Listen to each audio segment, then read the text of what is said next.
ठीक, ऑन हो गई है। चालू करूं फिर मैं?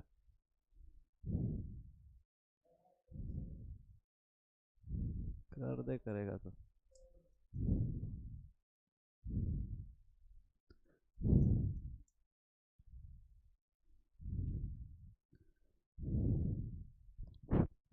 Hello. So very good evening. तो आज हम सोशल जस्टिस का लेक्चर 2 स्टार्ट करेंगे, और आज के लेक्चर में हम थोड़ा डिस्कस करेंगे। In today's lecture we are going to discuss about vulnerable sections,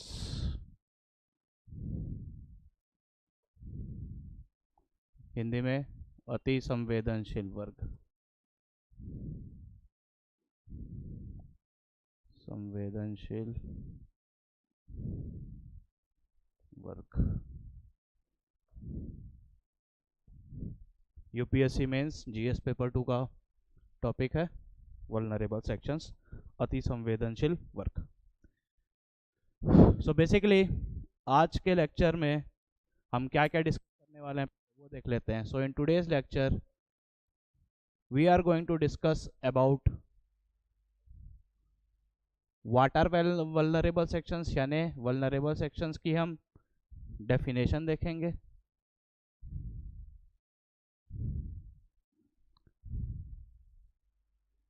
what are definition of vulnerable sections.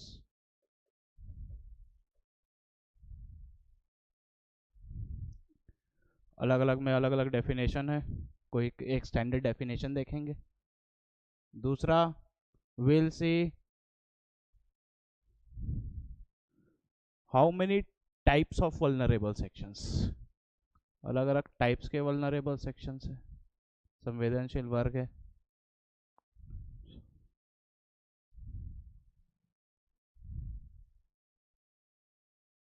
Third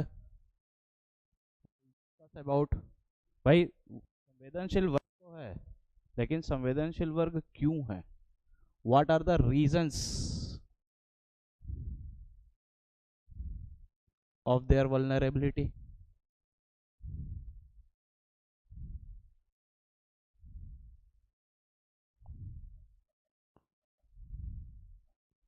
ये देखेंगे तीसरा।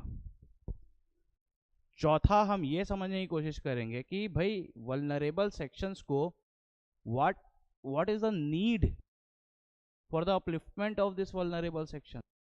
क्यों जरूरत है इन संवेदनशील वर्गों के अपलिफ्टमेंट की? What are the, why do we need the upliftment, why do we need to uplift vulnerable sections.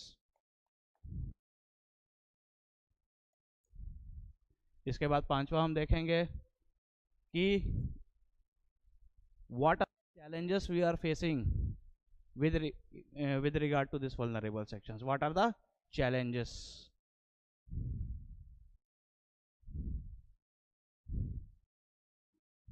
क्या क्या हमारे सामने चुनौतियां।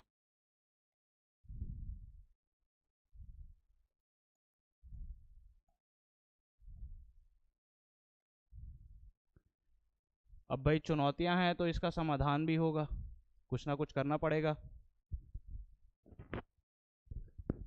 इसके बाद हम देखेंगे how to overcome this challenges, इन चुनौतियों से कैसे निपटाया जाए। How to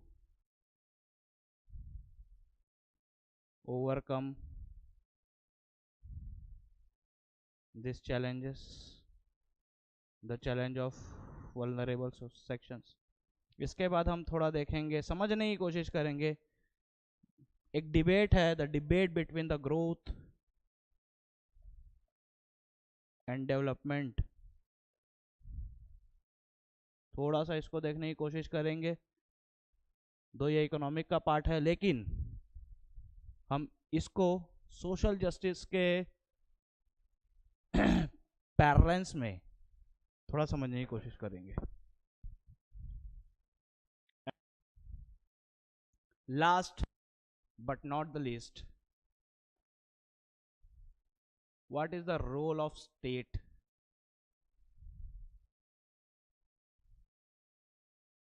What is the role of state in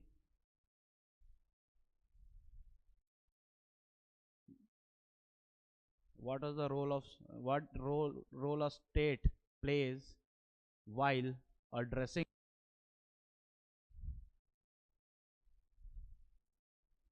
role of state while addressing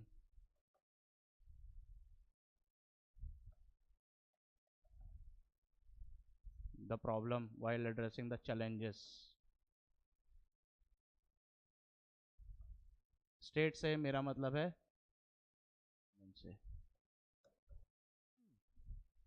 इतने सारे सेल्फ हेल्प ग्रुप्स काम कर रहे हैं, इतने सारे एनजीओस काम कर रहे हैं, बहुत सारे ऑर्गेनाइजेशंस भी काम कर रहे हैं, लेकिन उसके बावजूद भी क्यों हमको गवर्नमेंट की हेल्प चाहिए ही वल्नरेबल सेक्शंस के प्रॉब्लम को एड्रेस करने के लिए? आज का जो लेक्चर है वो बेसिकली इन 8 पैरामीटर्स के इर्द गिर्द हम इस लेक्चर को सिमिट करने की कोशिश करेंगे। शुरू करते हैं डेफिनेशन से।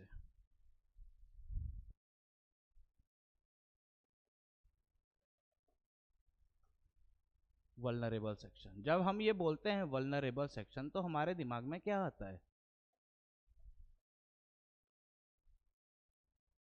वल्नरेबल सेक्शन दिमाग में, अगर मैं आपको ऐसा बोलूं कि अति संवेदनशील वर्ग या वल्नरेबल सेक्शन, हमारे दिमाग में बेसिकली एक दिमाग में फोटो आ जाती है। एक अगर एक फैमिली की आती है तो एक झोपड़पट्टी है, उस झोपड़पट्टी में ना बिजली है और सामने में जितने भी लोग रह रहे हैं उनकी फिजिकल और इकोनॉमिक हालत थोड़ी ठीक नहीं है। एक ऐसी पिक्चर हमारे दिमाग में बनती है।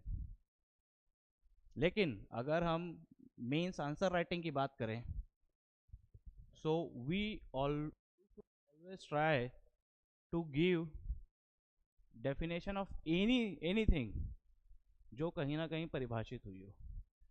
अगर हम वल्नरेबल सेक्शन की डेफिनेशन वर्ल्ड बैंक के हिसाब से देखें, according to World bank,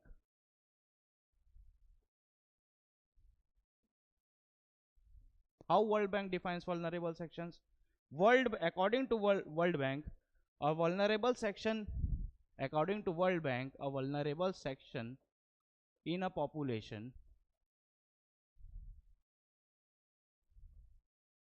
a vulnerable section in a population is one that has some specific characteristics या specific features. A vulnerable section in a population is one that has some specific characteristics, and this specific features या characteristics makes them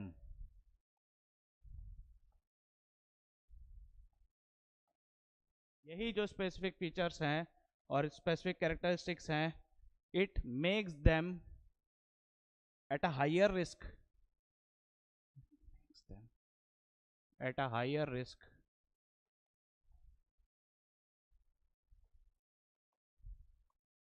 to fall into poverty.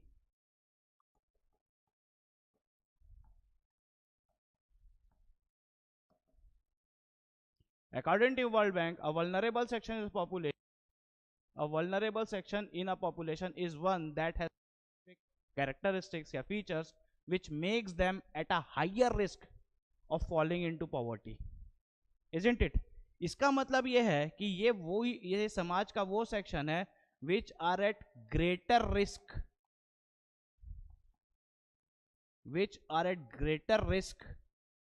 of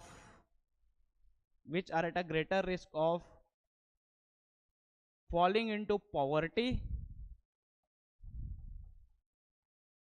and social seclusion.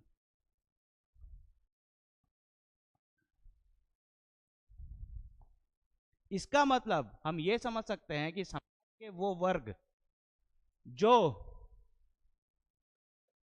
इससे हम ये समझ सकते हैं कि vulnerable section समाज का वो वर्ग है, it is that section of society, is that section of society,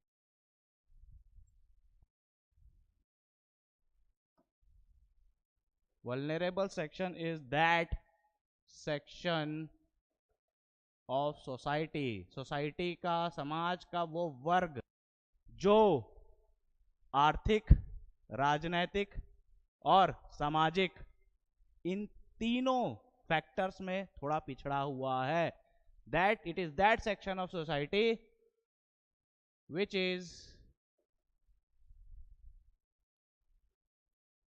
socially, economically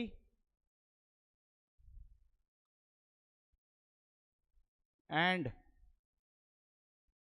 politically, इन तीनों में ये जो वल्नरेबल सेक्शन है ये लेस डेवलप्ड है, ये लेस डेवलप्ड है, डेवलपमेंट का जितना भी फ्रूट है वो इन तक नहीं पहुंच पाया है.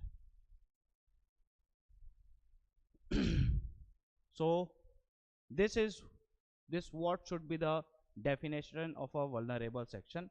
A vulnerable section is that portion of society which is left behind in terms of economically and politically.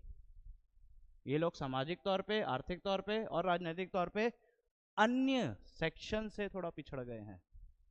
इसके अलग अलग वजह और भी हो सकते हैं.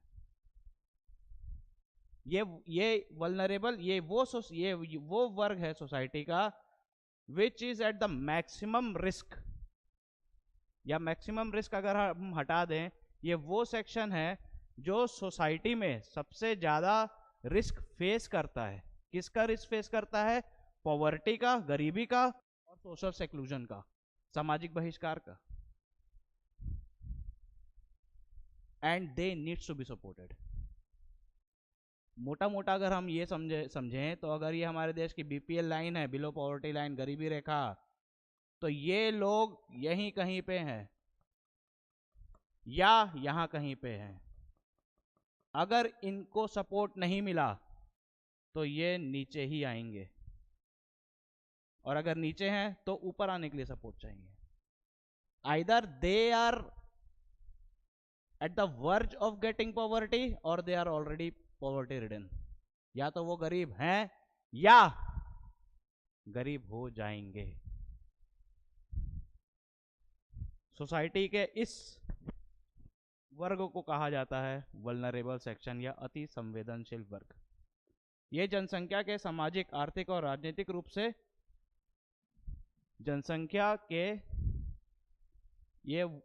जनसंख्या के वो लोग हैं जो सामाजिक, आर्थिक और राजनीतिक रूप से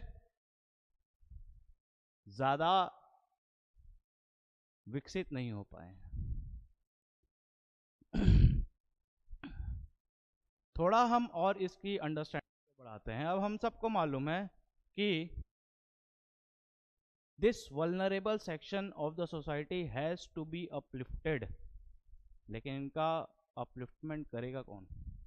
सो इन as far as India is concerned, we have a ministry called Ministry of Social Justice. We have a ministry called Ministry of Social Justice and Empowerment. Ministry of Social Justice and Empowerment is responsible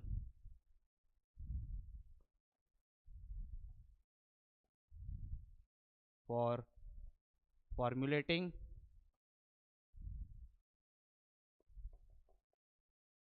and implementing policy,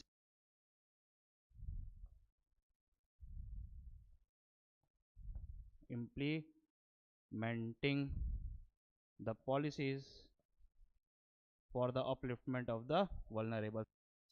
Ministry of Social Justice and Empowerment, सामाजिक न्याय एवं और अधिकार मंत्रालय. सामाजिक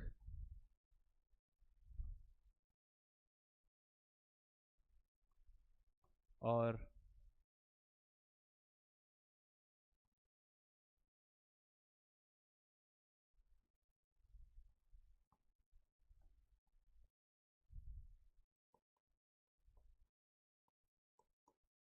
the ministry of social justice primarily, और भी ministry of tribal affairs भी है, but it is primarily the ministry of social justice and empowerment is responsible for formulating the policies, policy बनाना और उसको इम्प्लीमेंट करना।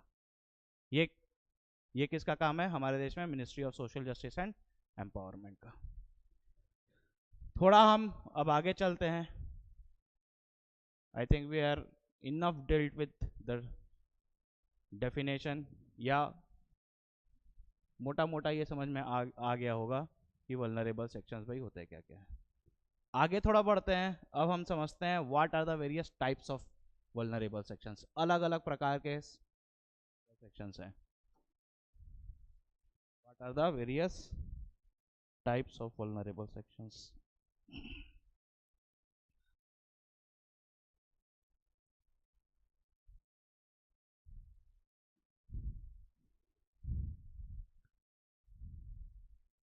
टाइप्स, प्रकार, कितने प्रकार के? we'll have a broad division of the types of vulnerable sections. We'll find that vulnerable sections may be broadly clubbed under the three heads. तीन वर्गों में इनको क्लब किया जा सकता है। क्या क्या? सबसे पहले तो कन्वेंशनल वल्नरेबल सेक्शंस, जो हमेशा से होते आए हैं। दूसरे हैं ये जो हमेशा से नहीं है, लेकिन ये अभी अभी नए नए वल्नरेबल सेक्शन हो रहे हैं या होंगे, प्रक्रिया में हैं संवेदनशील होने के।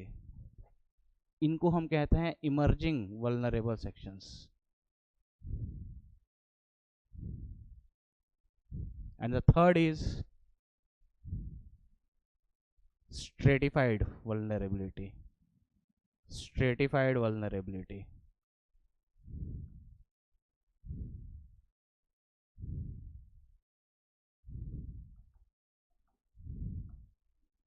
थोड़ा समझते हैं। कन्वेंशनल मतलब, कन्वेंशनल वल्नरेबिलिटी का मतलब होता है, कन्वेंशनल वल्नरेबिलिटी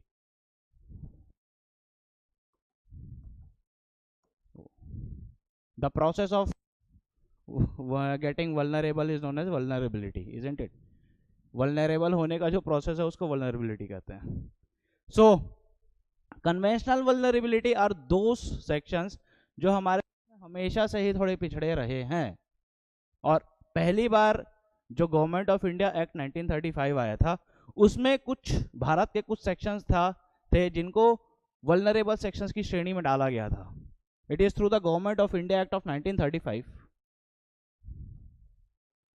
कि सम सेक्शंस, सोसाइटी के कुछ वर्गों को वल्नरेबल सेक्शन की सोसाइटी की लिस्ट में डाला गया था, और टाइम बाय टाइम आज भी हमारे देश में वो लिस्ट एक्सटेंड होती है।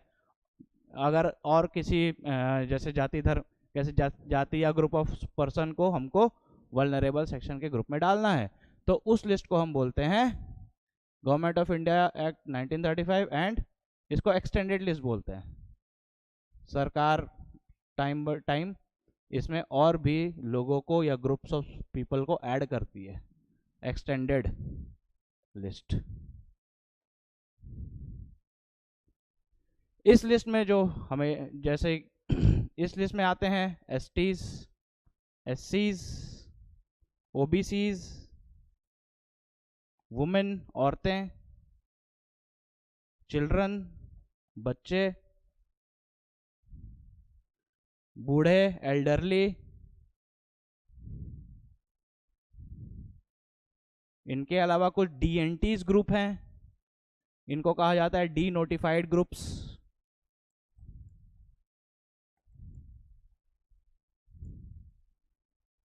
एलजीबीटी कम्युनिटी है,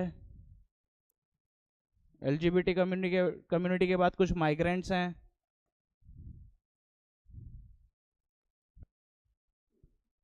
इसके अलावा और भी हैं,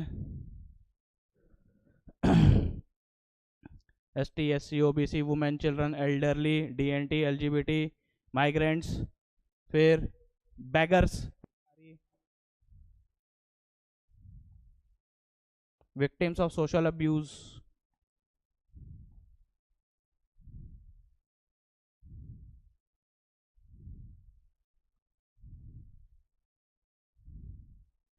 this and there are other many which falls into the list of the, we can say that कि ये लोग कन्वेंशनल वल्नरेबल है, हमेशा से हैं, कोई एक अलग इनके लिए आइडेंटिफिकेशन प्रक्रिया की आवश्यकता नहीं है, they are identified as vulnerable आसानी से। कुछ हैं जो अभी अभी वल्नरेबल हो रहे हैं। इन श्रेणी में कौन कौन आता है? इन श्रेणी में आते हैं सबसे पहले क्लाइमेट रेफ्यूजीज, ये अभी अभी होना चालू हुए हैं, नए नए वल्नरेबल हो रहे हैं। क्लाइमेट रेफ्यूजीज आते हैं, वो लोग जो क्लाइमेट चेंज की वजह से अपना देश छोड़ रहे हैं, जैसे कई सारे स्मॉल आइलैंड नेशंस हैं, वो डूबने की कगार पे है, climate change, due to climate change, rise in sea level, वहाँ के लोग कहाँ जाएंगे? दूसरी जगह पे जाएंगे, दे आर क्लाइमेट रेफ्यूजीज। दूसरे इसमें आज आ सकते हैं डिजिटली हैंडीकैप्ड लोग, डिजिटली हैंडीकैप्ड, डिजिटली हैंडीकैप्ड मतलब ये चीज़ हमने कोविड के टाइम पे बहुत देखी थी कि जब बच्चों को की पढ़ाई वढ़ाई, स्कूल, हर चीज़ डिजिटली हो रही थी, लेकिन उस दौर में भी कई बच्चों के पास मोबाइल का एक्सेस या इंटरनेट एक्सेस था, isn't it? They do not have access to either internet or to mobile due to any of the reasons. So they are termed as digitally handicapped. अभी भारत में एक नया वल्नरेबल सेक्शन उभर के आ रहा है और वो है एजुकेटेड एम्प्लॉयड का, अनएम्प्लॉयड का, पढ़े लिखे बेरोजगार।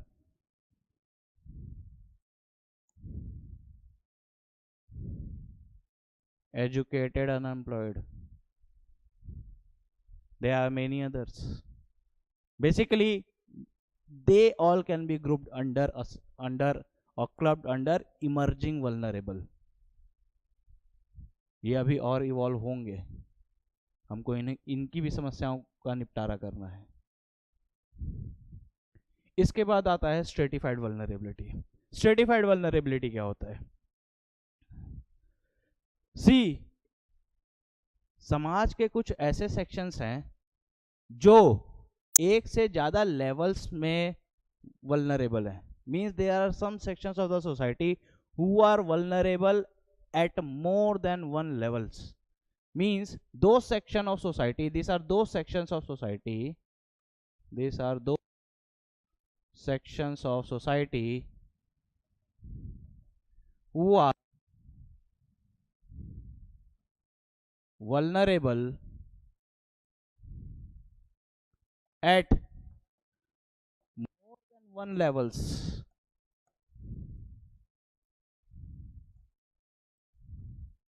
मतलब वो वल्नरेबिलिटी जो एक से ज्यादा लेवल में एग्जिस्ट करती है।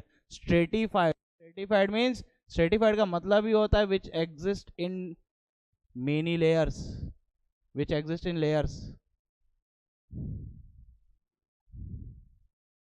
वल्नरेबल, स्ट्रेटिफाइड का मतलब ही है एग्जिस्ट इन लेयर्स, परतों में जो होता है।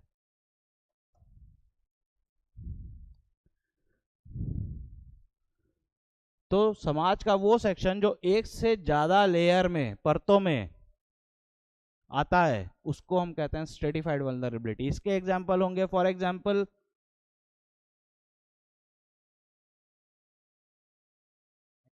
भी है, हैंडीकैप्ड है,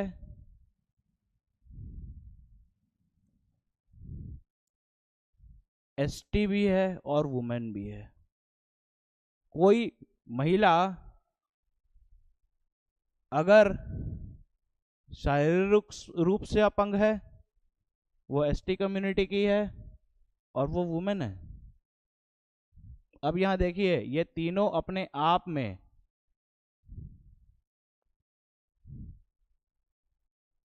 वल्नरेबिलिटी के कॉज हैं।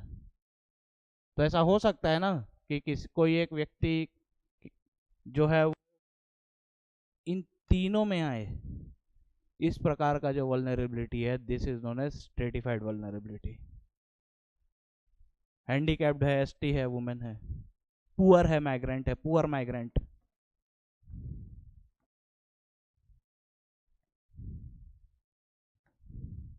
गरीब भी है और प्रवासी भी है। सो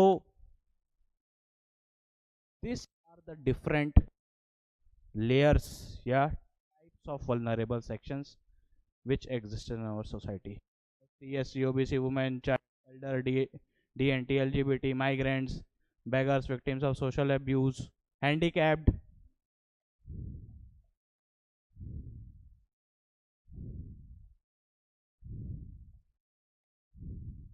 physically handicapped.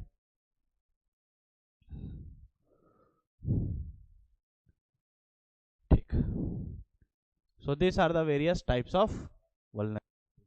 अब हम थोड़ा आगे चलते हैं और ये जानने की कोशिश करते हैं कि भाई इनके वल्नरेबल होने की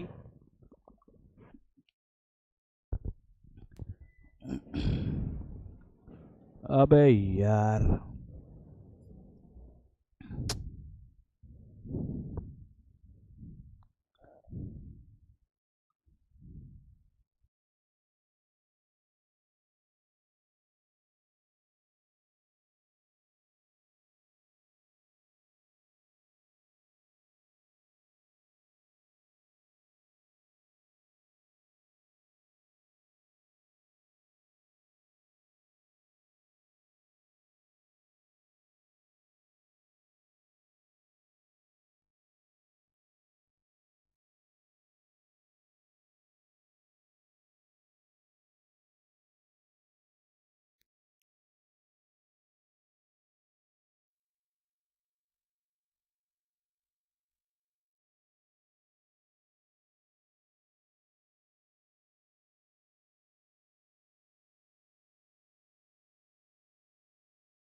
करेक्ट.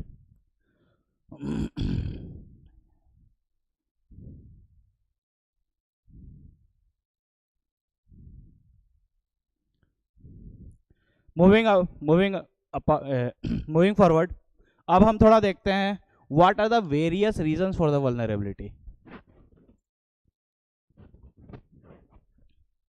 कि इनके वल्नरेबल होने की के क्या क्या वजह हैं. What are the reasons for their vulnerability. अगर हम रीजंस की भी बात करें तो इनको भी तीन अलग अलग ग्रुप में क्लब किया जा सकता है. सी, एक बात हमेशा ये चीज याद रखिएगा कि while preparing for UPSC civil services you are not required to do masters in any particular subject. आपको इस सब्जेक्ट में मास्टरी नहीं करनी है. You are only required to study this subject as far as your mains is concerned. That's it. So हो सकता है कि अगर ये जो हम पिछला टॉपिक देखे what are the various types of vulnerability, ये और भी कई प्रकार के हो सकते हैं. But as far as the mains answer writing is concerned, it will be very much better if we'll answer in this way.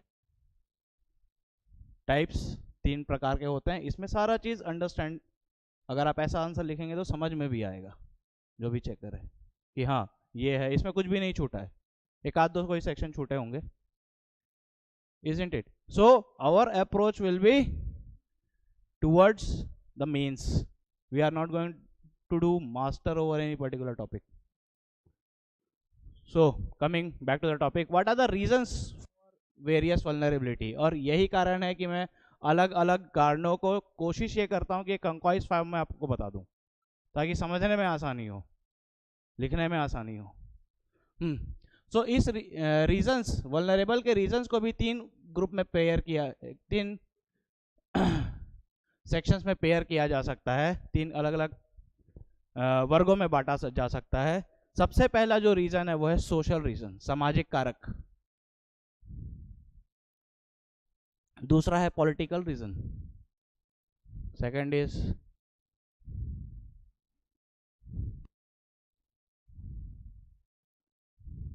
Political reason, राजनीतिक कारण. तीसरा हो सकता है लीगल रीजंस,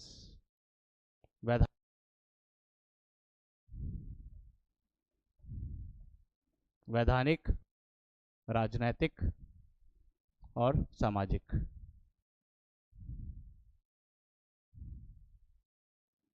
राजनैतिक.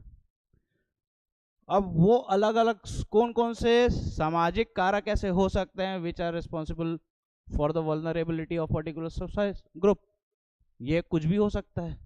हो सकता है there may be some social factors like patriarchal society. हो सकता है ना, पितृसत्तात्मक समाज. इसीलिए जो घर की महिलाएं हैं या घर की लड़कियां हैं उनको धन संपत्ति में कुछ ज़्यादा हक नहीं दिया जाता है, because we have patriarchal society. और कुछ रीजंस भी हो सकते हैं जैसे कल्चरल कंस्ट्रेंट्स.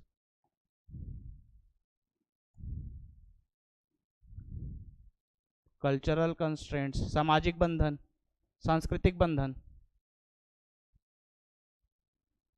बहुत सारी चीजें हमारे कल्चर में ही इम्बाइब्ड है. सुपरस्टिशियसनेस, अंधविश्वास. बच्चों की अगर हम बात करें, सो why the children are vulnerable, it is maybe because there is a socialization of children is going on. Socialization of children मतलब क्या होता है? सोशलाइजेशन ऑफ चिल्ड्रन यानी जब समाज में हम अपने बच्चों का दिखावा करने लग जाते हैं ना. फॉर एग्जाम्पल, मेरा बेटा तो 3 ट्यूशन जाता है, तो उससे क्या होगा, उससे सामने वाला प्रभावित होगा, यार उसका बेटा 3 ट्यूशन जा रहा है, मेरा तो एक ही जा रहा है. तो ये समाज का जो प्रेशर है, ये कोई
सोशलाइजेशन ऑफ चिल्ड्रन, बच्चों का दिखावा, कंट्रोल्ड पेरेंटिंग।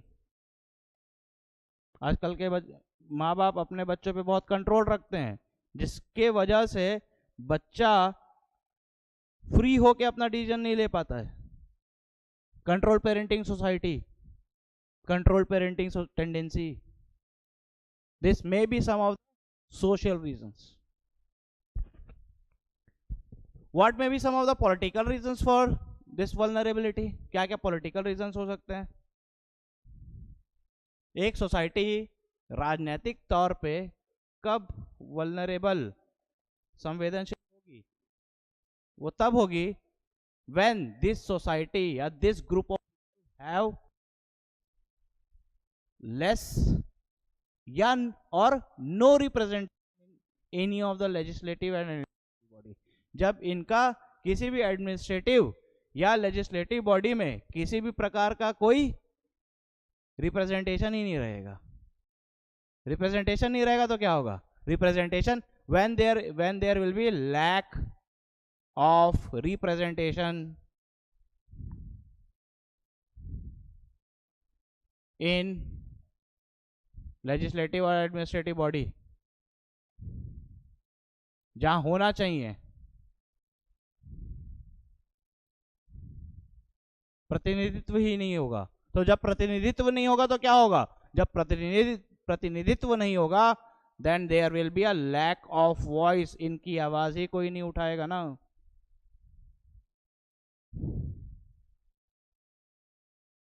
कोई प्रतिनिधित्व नहीं रहेगा तो इनकी आवाज कौन उठाएगा? जब कोई आवाज नहीं उठाएगा तो there will be a lack of policy, नहीं बनेगी इन लोगों के लिए।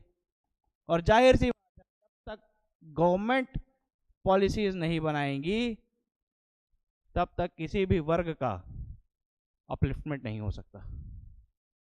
बहुत बढ़िया एग्जांपल है इसके, माइनॉरिटीज। प्राइम एग्जांपल्स, अगर एक सोसाइटी है, एक सोसाइटी में किसी एक वर्ग के लोग ज़्यादा हैं, मान लीजिए एक सोसाइटी में दो वर्ग के लोग रह रहे हैं, ये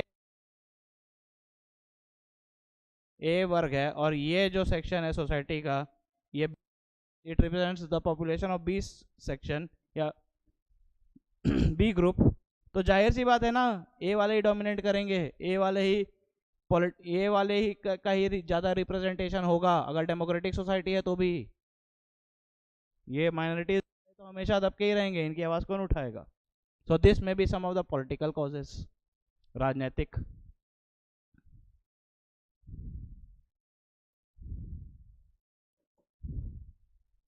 what may be the various वैधानिक या लीगल कारक क्या क्या हो सकते हैं?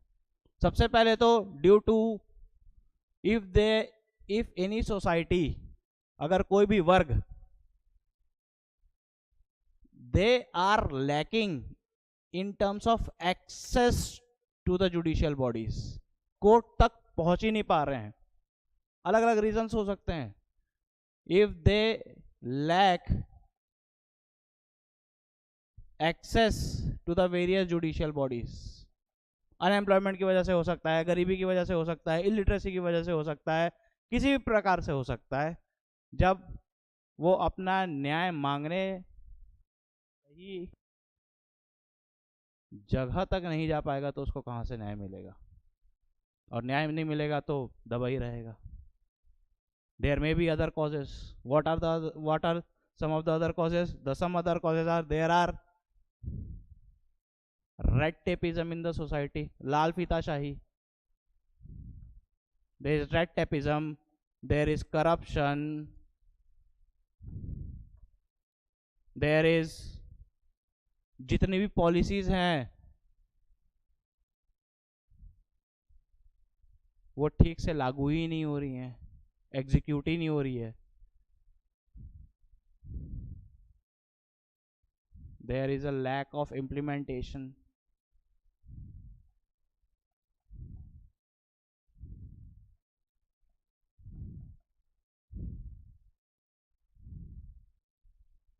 पॉलिसीज लागू ही नहीं हो रही है, बस बन रही हैं। ये तब भी हो सकता है when there will be politics without principles, जब ऐसी राजनीति होगी जिसका कोई सिद्धांत ही नहीं है, जो हो रहा है अभी।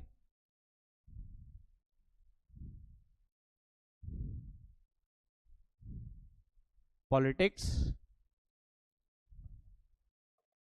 विदाउट प्रिंसिपल्स,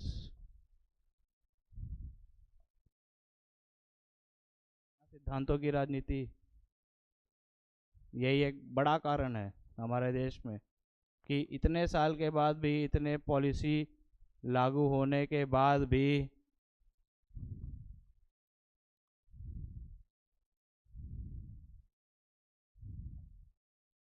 ये बहुत बड़ा रीज़न है कि क्यों इतने आज़ादी के इतने साल बाद भी और इतने सारे गवर्नमेंट पॉलिसीज़ लाने के बाद भी हमारे देश में अभी भी ऑलमोस्ट 50%, 50% से ज़्यादा लोग अभी भी वल्नरेबलिटी के जोन में ही आते हैं। बहुत बड़ा कारण है ये, पॉलिटिक्स विदाउट सोसाइटी, ये पॉलिटिक्स विदाउट प्रिंसिपल, बिना सिद्धांत की राजनीति।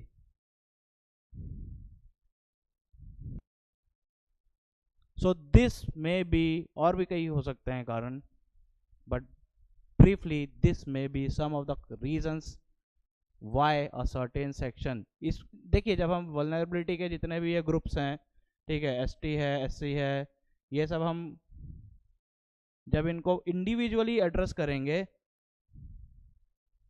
जब हम इनको इंडिविजुअली एड्रेस करेंगे तो भी हम देखेंगे कि एसटी के वल्नरेबिलिटी के क्या कारण है, एससी के क्या है, ओबीसी के क्या है, वुमेन के क्या है, चिल्ड्रन के क्या है, अलग अलग के क्या, क्यों क्यों दे आर वल्नरेबल। लेकिन अभी हम एक मोटा मोटा ब्रॉड आउटलाइन देख रहे हैं अंडरस्टैंडिंग के पर्पस के लिए। तो अंडरस्टैंडिंग के पर्पस के लिए this is more than enough, isn't it? So we have addressed the 3 topics which we were intended to discuss for the today's lecture. And the 4th topic, we have already discussed the definition of vulnerable sections. We have discussed what are the various types of vulnerable sections or vulnerability which exists in India. We have also addressed what are the reasons, in brief, what are the reasons for the vulnerability of different sections. Now we will address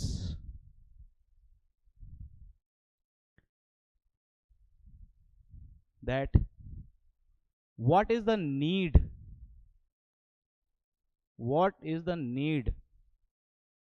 जरूरत है हमको, what is the need of upliftment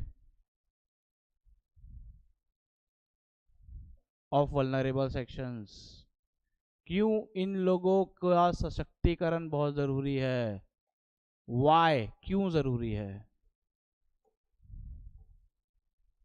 why they need to get uplifted, क्यों इनका सशक्तिकरण जरूरी है, what is the need of upliftment of vulnerable society।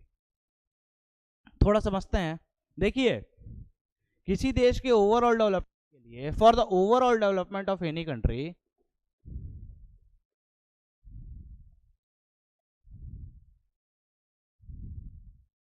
for the overall development of any country, किसी भी देश के विकास के लिए ये जरूरी है कि उस देश में रह रहे जितने ही वर्ग हैं, उन सारे वर्गों का उस देश के विकास में हाथ होना चाहिए। For the overall development of any country, it is important that every section of the society, every section of the society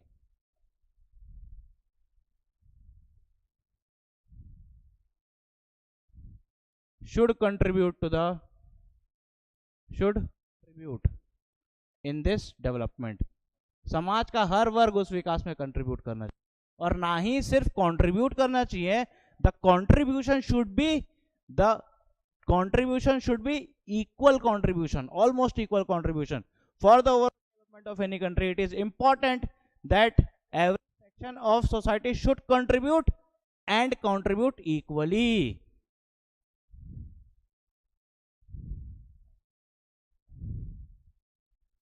Contribute equally. ना ही सिर्फ कंट्रीब्यूशन जरूरी है, योगदान जरूरी है, योगदान जो है वो बराबर होना भी जरूरी है. और जब मैं ओवरऑल डेवलपमेंट की बात बोल रहा हूं, ओवरऑल डेवलपमेंट मींस हर प्रकार का development, social development, economic development, political development. एक देश के आगे बढ़ने में जब उस देश में रह रहे हर वर्गों योगदान होना जरूरी है, और वो योगदान बराबर योगदान होना चाहिए. क्यों होना चाहिए भाई बराबर योगदान भी? why the contribution should be equally? Because we are aspiring to build egalitarian society. हम एक egalitarian society बनाने की कोशिश कर रहे हैं. egalitarian society.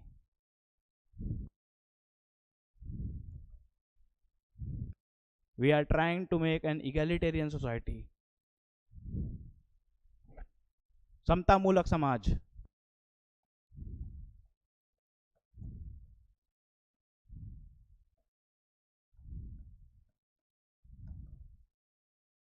एक सोसाइटी egalitarian सोसाइटी कब होगी? When there will be equal distribution of resources and when there will be equal distribution of resources and wealth. When there will be equal distribution of resources. Not संसाधनों का ही बराबर बंटवारा नहीं होना चाहिए, बराबर बंटवारा होना चाहिए.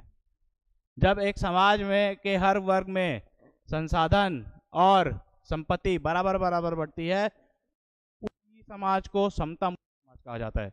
Whenever there is an equal distribution of resources and wealth in any society, that society is known as egalitarian society. हमको ये सब अचीव करना है. हमको हमारे देश को एक egalitarian society बनानी है, where there will be equal distribution of resources and wealth. There are certain economic targets of our country. हमारे देश के कुछ economic targets हैं, हमको उनको they are to meet the certain economic targets of our country.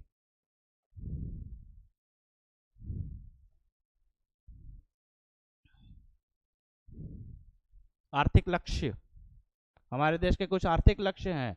उन आर्थिक लक्ष्यों की पूर्ति के लिए हमको इन सोसाइटी के दबे कुचले जो वल्नरेबल सेक्शंस हैं उनका अपलिफ्टमेंट करना है. क्या क्या इकोनॉमिक टारगेट है हमारे देश के? हमारे देश के कई सारे इकोनॉमिक टारगेट, जिनमें से पहला है कि by 2027 we will be a $5 trillion economy. $5 trillion की इकोनॉमी हम होने चाहिए, दुनिया की 3rd लार्जेस्ट इकोनॉमी. हम ये हमारा इकोनॉमिक आर्थिक लक्ष्य ये है कि 2030 तक 7 ट्रिलियन की इकोनॉमी हो जाए, हमारा देश $7 ट्रिलियन की इकोनॉमी हो जाए. हम ये हमारा इकोनॉमिक टारगेट ये है कि हम 2047 तक by 247 India will be a developed state, एक विकसित राज्य, एक विकसित देश हो जाए, डेवलप्ड कंट्री. हमारे ये कुछ टारगेट्स हैं 2047 तक. 2047 में क्या होगा? 2047 में हमारे देश को आज़ाद हुए 100 साल हो जाएंगे, 100 years ऑफ इंडिपेंडेंस. हमारे टारगेट हैं इंडिपेंडेंस, स्वतंत्रता का 100 साल जिस साल में हो, हम उस साल तक एक विकसित देश हो जाएं. और विकसित देश सिर्फ कुछ की मदद से नहीं हो पाएंगे, ये तभी होंगे जब समाज का हर वर्ग इसमें अपना योगदान देगा. इसके अलावा हमारे और भी टारगेट्स हैं. हमारे टारगेट्स हैं कि भाई हमको हमारे देश में एक जो बहुत बड़ी समस्या है जॉब क्रिएशन की, जॉब क्रिएशन होना चाहिए, बेरोजगारी घटनी चाहिए. There shall be a job creation. Jobs. Jobs के लिए हमारा टारगेट क्या है? हमारा टारगेट ये है कि 2030 तक हम देश में 60 मिलियन जॉब क्रिएट करें और 2047 तक by 2047 we should be able to create almost 19 million jobs. 900 million jobs हमको क्रिएट करनी है। ये 900 मिलियन जॉब्स कहाँ से आएंगे? एंटरप्राइजेज।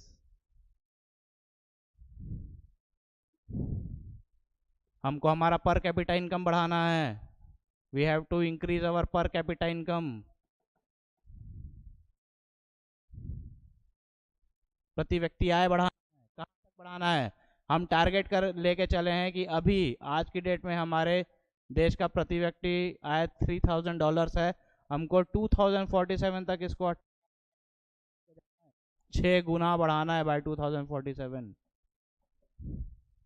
ये कुछ हमारे टारगेट्स हैं। We have to targets. और ये सब हम तब भी कर पाएंगे जब हम हमारे देश का जो डेमोग्राफिक डिविडेंड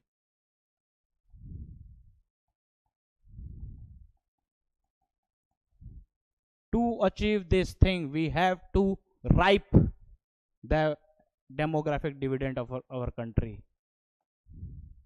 Demographic dividend, जनसांख्यिकीय लाभांश।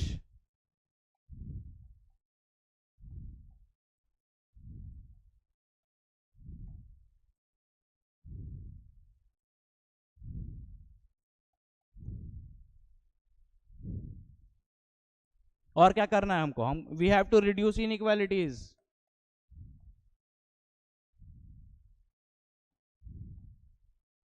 असमानताओं को दूर करना है। किस प्रकार की असमानता? जनरली इकोनॉमिक लिंक्ड असमानता। एक रिपोर्ट के हिसाब से ये कहा गया है कि पेंडेमिक के दौरान दुनिया के जो लोग हैं या दुनिया के जो कुछ अमीर लोग हैं, उन लोगों की संपत्ति में 2 गुने से ज़्यादा की वृद्धि हुई है during pandemic.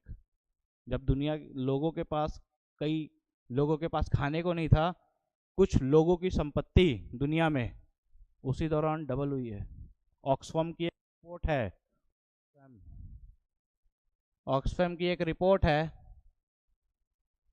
Inequality.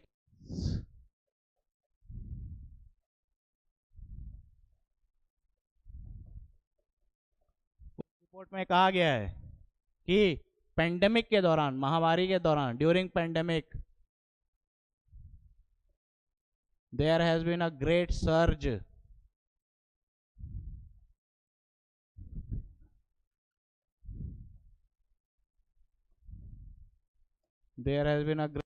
in billionaires wealth। बिलियनरों की संपत्ति में बहुत बढ़ोतरी हुई है पेंडेमिक के दौरान।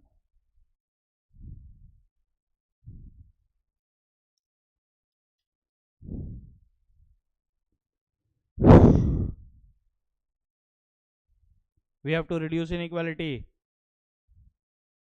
We have to reduce poverty. गरीबी हटाना है हमको। To reduce poverty, to increase the HDI report, human development index की, ह्यूमन डेवलपमेंट इंडेक्स हमारे देश का हमको आगे बढ़ाना है। क्यों आगे बढ़ाना है? ताकि हमारे देश में समावेशी विकास हो सके, इंक्लूसिव डेवलपमेंट।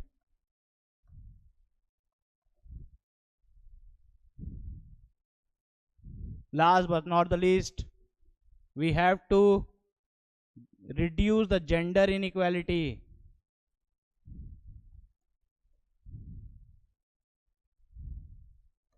लैंगिक, हमको लैंगिक असमानता को दूर कर, कैसे दूर करेंगे? By employing more and more womens in the work place.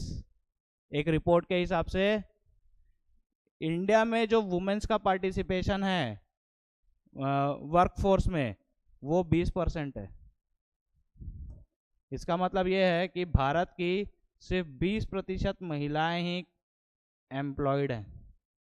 20% और जो ग्लोबल एवरेज है वो 47% का है। ये ग्लोबल है। Globally 47% of the women are employed some gainful employment, whereas in India only 20% of the women are employed, जो कि हमारे देश की लगभग आधी जनसंख्या है। 50% महिलाओं में से सिर्फ 20% ही काम कर रही हैं, बाकी की 30% कहाँ है? We have to ripe the efforts of those women also, and that's how we will reduce the gender inequality. So for this many of reasons, इन सारे कारणों के लिए हमें ज़रूरत है कि हमारे समाज का जो वल्नरेबल सेक्शन है वो अपलिफ्ट करे। अगर नहीं होगा तो क्या होगा? What if they will not get uplifted? If not get uplifted, ये लोग what will happen? They will act as a drag. They will act as a drag in the path of national, in the path of nation's progress. पूरे देश की जो विकास करने की गति है उस गति को ये लोग रोक देंगे। ऐसा नहीं हो सकता है कि भाई भारत देश है, भारत देश में अगर ए है और बी है, ए बहुत अमीर है, वो तरक्की कर रहा है और बी तरक्की कर ही नहीं रहा है, तो ऐसा नहीं है कि ये देश तरक्की कर पाएगा। ये वो वर्ग जो हमेशा से वंचित रहा है, वल्नरेबल रहा है, ये सिर्फ यही काम करेगा कि देश की जितनी भी उन्नति है उस उन्नति को पीछे खींच के लेके आएगा। It will act as a drag. इसीलिए that's why it is very important that those sections which we are vulnerable, they have to be uplifted. Now we are moving forward to see what are the various challenges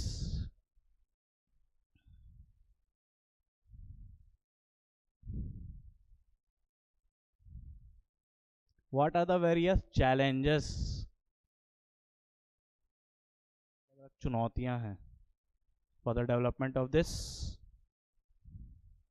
What are the various challenges?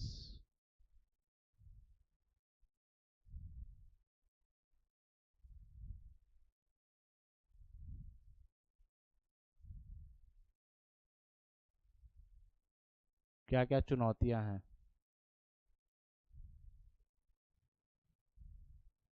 क्यों इतने प्रयासों के बाद भी कुछ जो वर्ग हैं वो आगे नहीं बढ़ पा रहे हैं?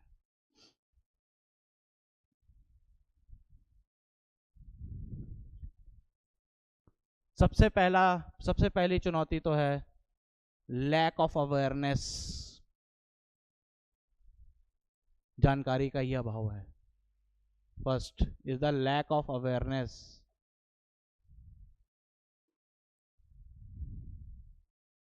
Lack of awareness and participation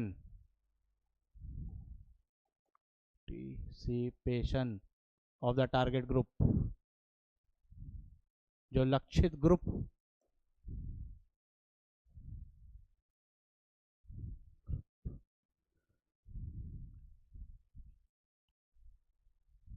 जो ये लक्षित समूह है जिनके लिए कोई भी पॉलिसीज वगैरह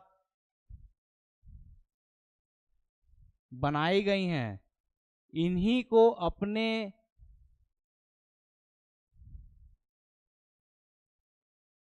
बनाए गए जितने भी पॉलिसीज हैं उनका ज्ञान नहीं होता है। फॉर एग्जाम्पल एक बहुत ग्लेयरिंग एग्जाम्पल है मनरेगा, Mahatma Gandhi national rural employment guarantee act.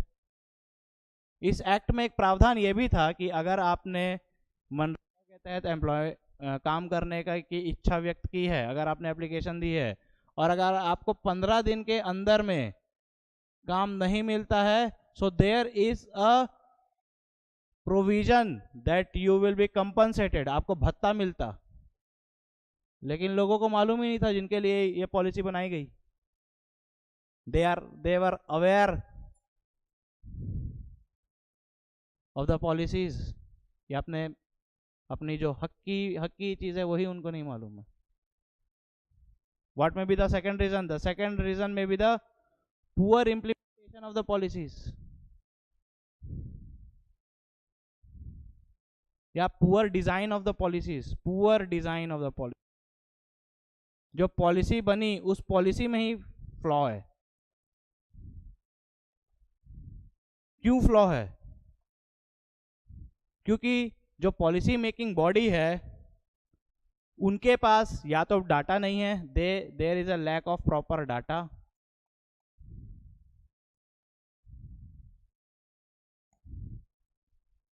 And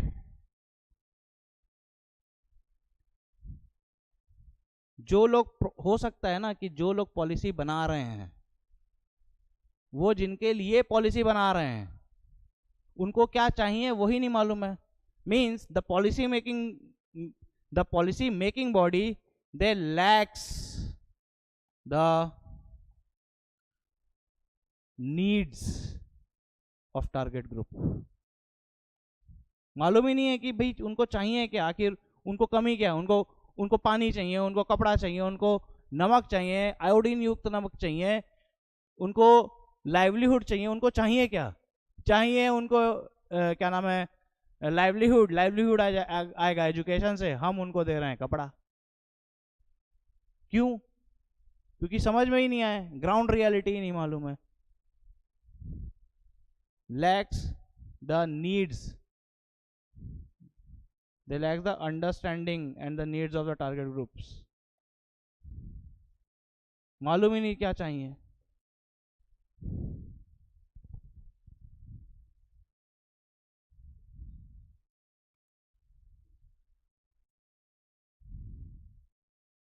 अगर ठीक ठाक बन भी गया तो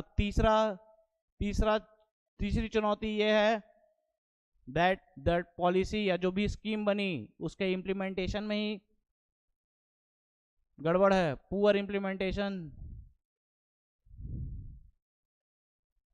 इसके एग्जीक्यूशन में ही प्रॉब्लम आ गई. कैसे या तो प्रॉब्लम आ गई या तो इम्प्लीमेंट ठीक से हुआ ही नहीं. क्या कारण हो सकते हैं इसके कारण हो सकते हैं mismanagement,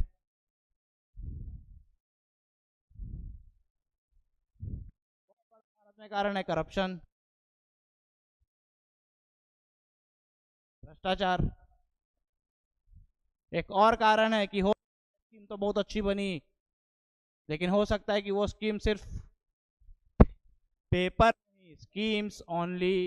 scheme is implemented only on paper, सिर्फ पेपर में.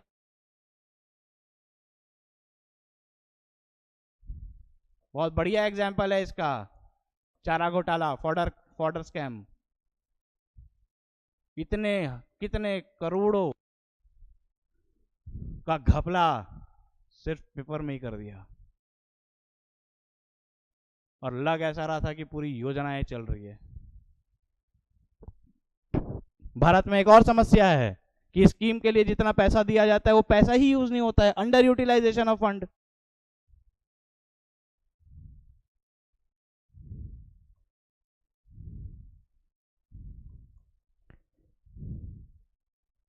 ट्राइबल सब प्लान करके एक योजना है, ये ट्राइबल लोगों ST SC और इनके डेवलपमेंट के लिए एक योजना है. इस योजना के तहत जितना फंड एलोकेट किया जाता है वो फंड ही यूज ही नहीं होता है. तो जब फंड ही यूज नहीं होगा तो इसका मतलब तो यही है ना कि जो स्कीम बना है वो स्कीम ही इम्प्लीमेंट ही नहीं हो पाई. 100 रुपए का काम था, 40 रुपए दिए, 60 रुपए का काम रह गया.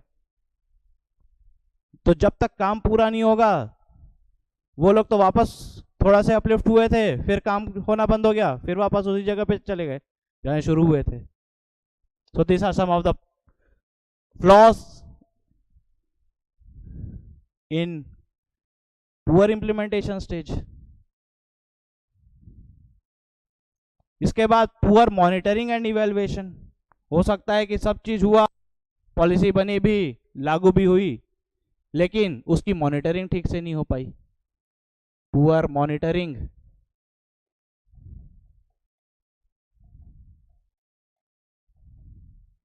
Poor monitoring and evaluation. ऐसा क्यों होता है? योजना लागू हुई, योजना के लिए पैसा भी गया, खर्चा भी हुआ, रोड बनना था, रोड बना, पैसा भी गया, सब हुआ, लेकिन रोड कैसा बना, जैसा बनना चाहिए था वैसा बना कि नहीं बना, वो एक समस्या है। मॉनिटरिंग ही ठीक से नहीं हुई। जब भाई रोड बन रहा था तो खड़े होकर देखना चाहिए था ना, कितना सीमेंट डाल रहा है, कितना रेती डाल रहा है, कितना गिट्टी डाल रहा है। ऐसा क्यों होता है? ऐसा इसलिए होता है because there is no accountability.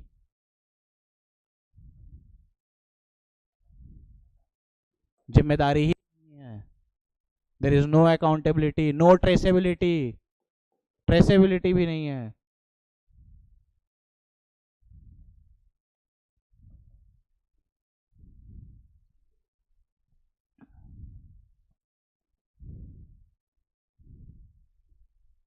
So what are the challenges? 1, 2, 3. This is fourth.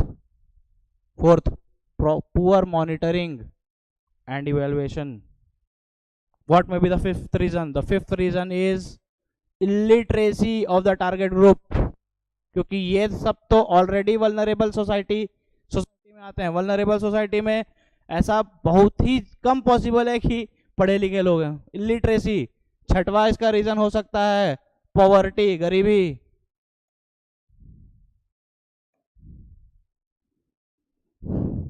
सातवां सबसे बड़ा मेन रीजन हो सकता है कि सरकार ने जिस सरकार की जो सोशल सेक्टर स्पेंडिंग है, जो इन वल्नरेबल सोसाइटी के अपलिफ्टमेंट के लिए जितना पैसा खर्चा होना चाहिए उससे कम खर्चा कर रही है सरकार। Low social sectors, low spending on social sector. हमारे देश की ये भी एक प्रॉब्लम है कि जितना पैसा अलॉट होना चाहिए उतना नहीं हो रहा है। For example DNTs, D notified tribes के लिए जितना पिछले साल के बजट में एलोकेशन था, मेरे ख्याल से 50 करोड़ का था, इस साल उसको घटा के 28 करोड़ कर दिया गया है। 28 करोड़ में एक लोग कहाँ से अपलिफ्टमेंट होगा इन लोगों का भारत जैसे देश में?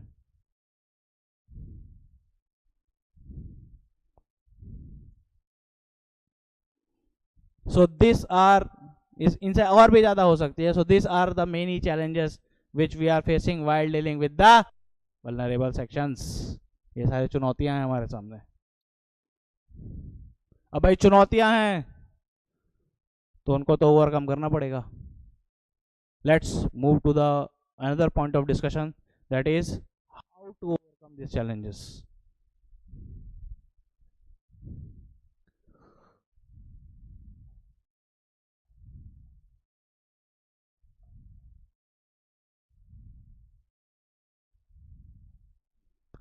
how to overcome this challenges। चुनौतियों से भाई कैसे निपटा जाए? मोटा मोटा 3-4 पॉइंट है। सबसे पहला तो पॉइंट है that there needs to be a participatory planning. Participatory planning, इसका मतलब है कि किसी भी टारगेट ग्रुप के लिए जब हम कोई पॉलिसी बना रहे हैं तो पॉलिसी बनाते वक्त उस टारगेट ग्रुप के लोगों का भी इन्वॉल्वमेंट होना चाहिए। Participatory planning is involving the people of vulnerable section in design and planning of the welfare schemes। जब उनका इन्वॉल्वमेंट होगा तो क्या होगा? उनका इन्वॉल्वमेंट होगा when there will be involvement of the target groups, when we will involve the target groups in during the policy making, involve the target groups during the policy making। तो उससे क्या होगा? उससे ये होगा that we will be able to understand कि उनको चाहिए क्या, we will be able to better understand the needs of the target group।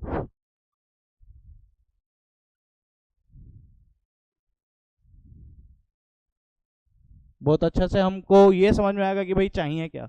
तो जब चाहिए का वाला कंपोनेंट ही हो जाएगा तो स्कीम सही है ना। हो सकता है उनको बिजली चाहिए, तुम उनको कोयला दे रहे हो।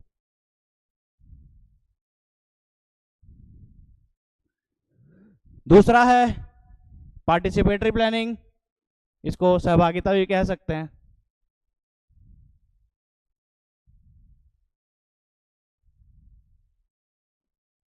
सहभागिता।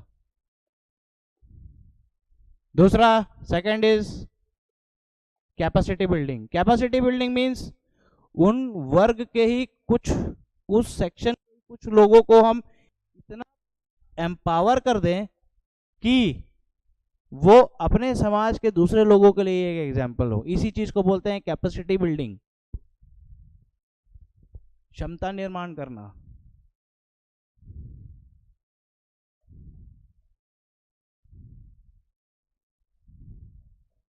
बाय कैपेसिटी बिल्डिंग कैसे होगा? By providing training.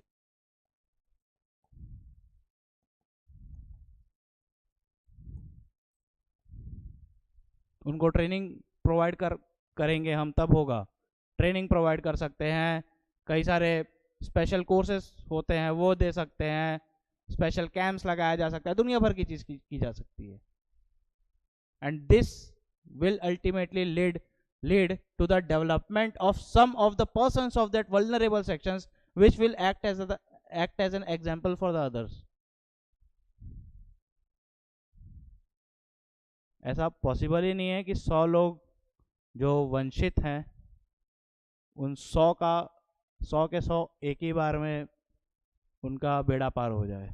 पहले 5 का होगा, उन 5 को देख के और 5 प्रभावित होंगे, 10 का होगा, 20 का होगा, 50 का होगा, तब जाके 100 का होगा। ये एक प्रोसेस है, धीरे धीरे ही होगा। इसी चीज को बोला जाता है कैपेसिटी बिल्डिंग। तीसरा है सबसे इंपॉर्टेंट, जो हम पढ़े भी थे, पहला चैलेंज जो था कि the target groups needs to be aware of the policies which are meant for them. उनको वो सारे स्कीमों की जानकारी होनी चाहिए जो उनके लिए लागू की गई हैं। There should be dissemination of information.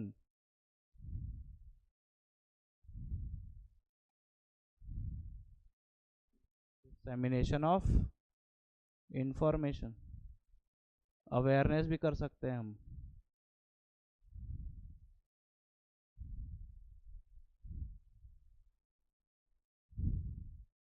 अलग माध्यम से कर सकते हैं, हो सकता है कि हम इसको पंचायत के माध्यम से कर पाएं, क्योंकि most of vulnerable sections they are rural, गांव में रहते हैं। तो पंचायत कम्युनिटी मीटिंग के माध्यम से करें, कम्युनिटी मीटिंग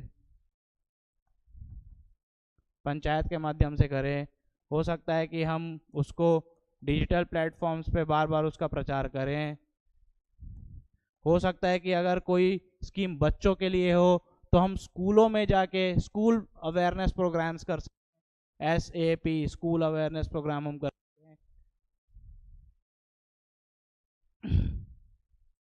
बहुत बड़ा रोल है anganwadi self help groups, anganwadi self help groups, SHGs, NGOs जो वाकई में ग्राउंड लेवल पे काम कर रहे हैं।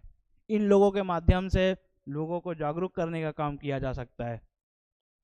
ये भी किया जा सकता है कि अवेयरनेस, जागरूकता फैलाने के लिए वहाँ के लोकल लैंग्वेज, इन सब चीज़ों का इस्तेमाल किया जा सकता है। उससे वो लोग ज़्यादा प्रभावित होते हैं। लोकल लैंग्वेज को एम्प्लॉय किया जा सकता है, वहाँ के लोकल लोगों को एम्प्लॉय किया जा सकता है, local language and local people. So these are some of the ways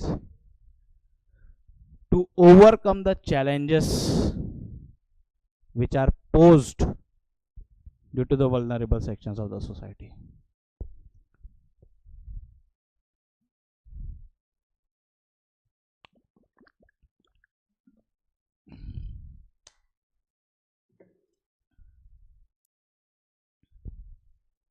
इसके बाद थोड़ा देखते हैं, बहुत डिबेट चलती है, the debate between the growth and the development,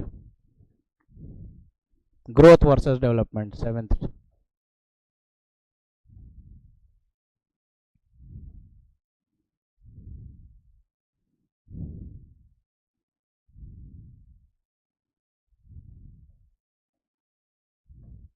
Vikas,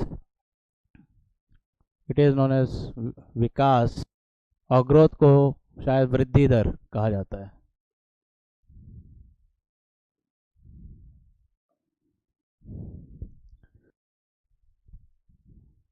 At many times they are used as synonyms of each other, but in terms of economy, या हम इंडियन सोसाइटी की बात करें तो इन दोनों के अलग अलग मायने हैं। क्या मायने हैं थोड़ा देखते हैं।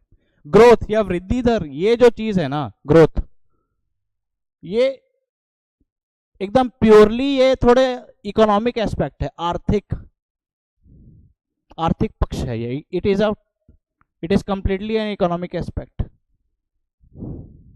For example PCI, per capita income, per capita income, प्रति व्यक्ति आय। किसी भी देश का पर कैपिटा इनकम उसके ग्रोथ का इंडिकेटर है। पर कैपिटा इनकम कब आती है? When we will divide total income by total population. जब हम आय को जनसंख्या से डिवाइड कर देते हैं, भाग दे देते हैं, तो हमें मिलती है पर कैपिटा इनकम। और पर कैपिटा इनकम किसी भी देश की का एक ग्रोथ, पर कैपिटा इनकम कैलकुलेट करते समय ये कैलकुलेट नहीं किया जाता है कि भाई ये पैसे जो कमाए गए हैं वो किन कंडीशंस में कमाए गए हैं। एक एग्जांपल की मदद से समझेंगे, समझते हैं। मान लीजिए दो देश है,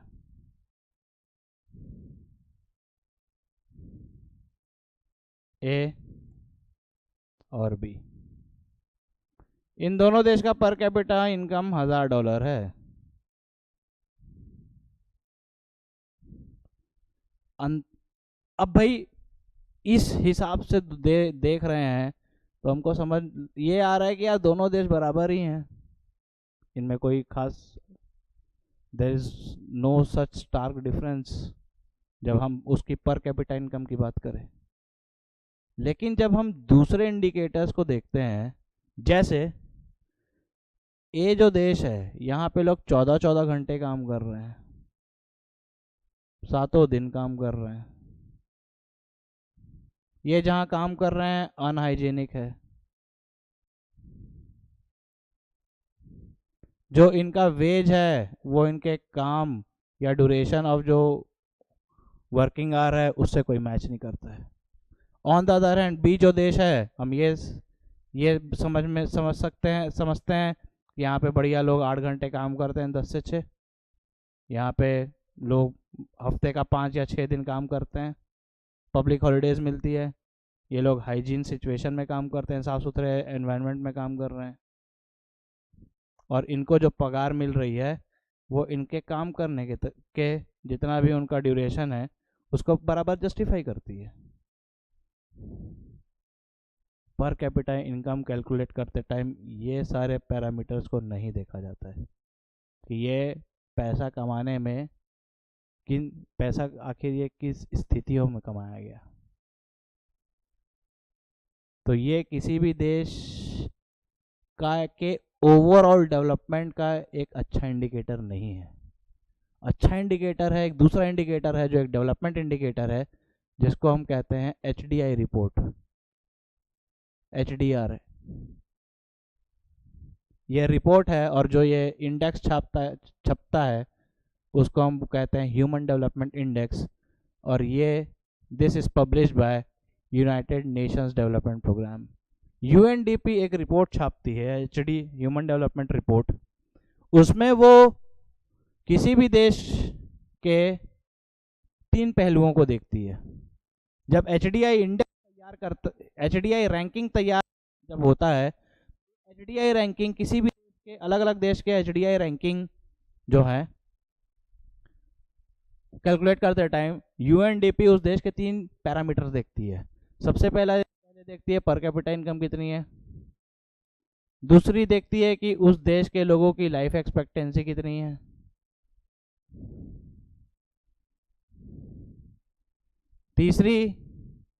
तीसरा ये देखा जाता है कि वहाँ के लोगों का एजुकेशन लेवल क्या है। इन 3 चीज़ के बेस पे देशों को रैंक किया जाता है।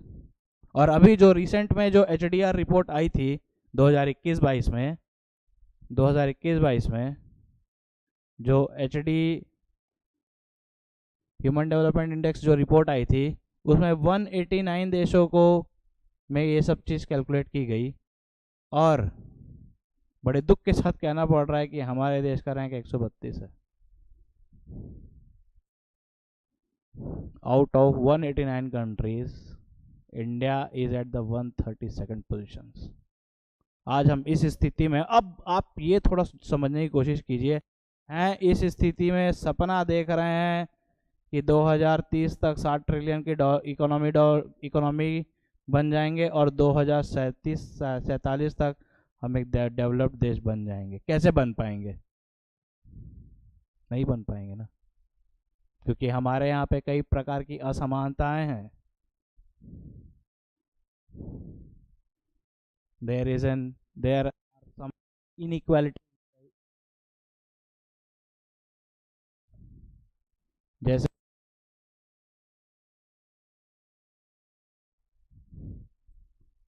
Unequal distribution of wealth. जान के हैरानी होगी कि हमारे देश के जो टॉप 10% जो अमीर लोग हैं, ये हमारे देश की संपत्ति का एक बहुत बड़ा पोर्शन इन्हीं के पास है। ग्लोबली अगर हम बात करें तो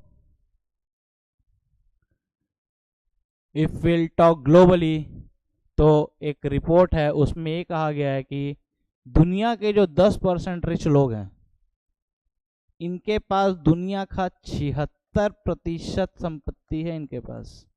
इसका मतलब ये है कि बचे हुए 90% जो पॉपुलेशन है उनके पास सिर्फ दुनिया की 24% संपत्ति ही है।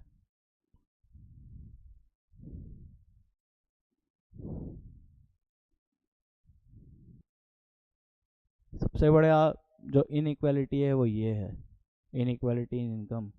दूसरा, हमारे यहाँ कुछ रीजनल डिफरेंसेस भी हैं, क्षेत्रीय असमानताएं, रीजनल डिफरेंसेस। बिहार का जो लिटरेसी रेट है वो 63% है, केरल का लिटरेसी रेट 96% है। Similarly there are some states which are economically well-to-do states, while some states like Chhattisgarh and Bihar, they have been reduced to states जो सिर्फ लेबर प्रोवाइड करते हैं।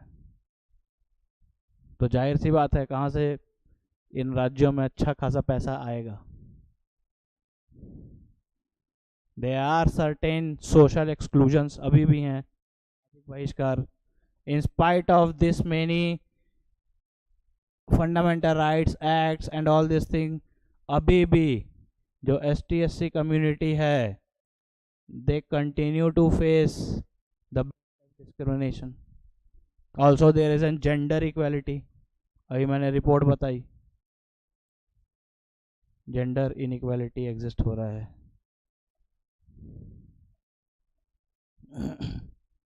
कि हमारे देश में 100% अगर महिलाएं हैं तो उन 100% में सिर्फ 20% ही काम कर पा रही हैं। So this are the many aspects of growth and development. Growth अलग चीज़ है, डेवलपमेंट अलग चीज़ है। होनी जो चाहिए वो डेवलपमेंट होना चाहिए, क्योंकि ग्रोथ जो है वो बहुत सारे ऐसे पैरामीटर्स जो ज़रूरी हैं उनको अकाउंट में नहीं लेता है। Moving forward, let's move to the last topic of the day, और वो है Why do we need state?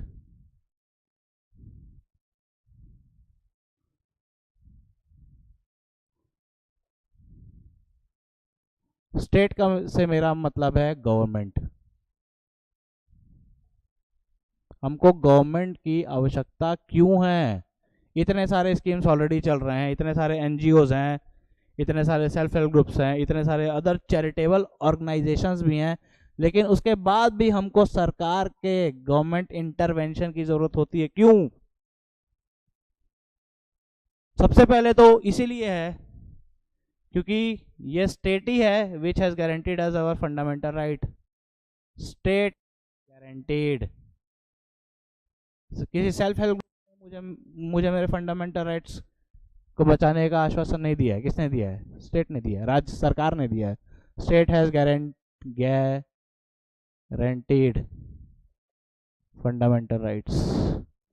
तो जब स्टेट ने फंडामेंटल राइट मुझे दिया है तो ये जवाबदारी है कि obligation to provide me the fundamental right, means it is a legal obligation of the state। देश या गवर्नमेंट का ये लीगल ऑब्लिगेशन है कि अगर हम भाई सेक्शंस हैं तो हमको हमारे लिए कोई डेवलपमेंटल स्कीम्स। इसके अलावा सरकार हमारे पास एक तरीके से वो आखिरी ऑप्शन है जिसके पास हम जा सकते हैं या जिनसे उम्मीद कर सकते हैं। Means it is a government which is a last resort. हम थक हार के आखिरी में सरकार से ही मांगते हैं अपने हक न्याय जो भी है। That's why we need government. इसके अलावा मोस्ट इंपॉर्टेंटली सरकार या स्टेट के पास वो सारी मशीनरी, वो सारे मीन्स या वो सारे फाइनेंसेस हैं जो किसी भी पब्लिक वेलफेयर स्कीम को चलाने के लिए होनी चाहिए। सरकार के पास उतने सारे machinery. It mean state has all the machinery, means and finances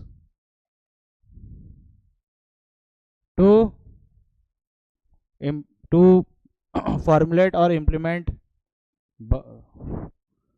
policy को फॉर्मुलेट करना, बनाना और उसको इम्प्लीमेंट करना।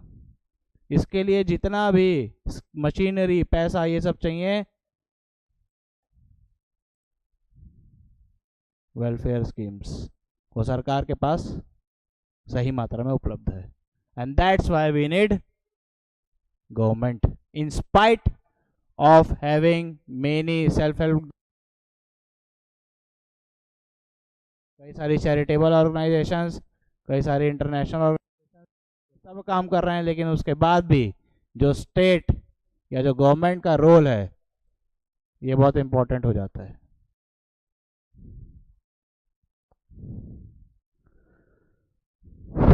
So this marks the end of today's lecture. Thank you.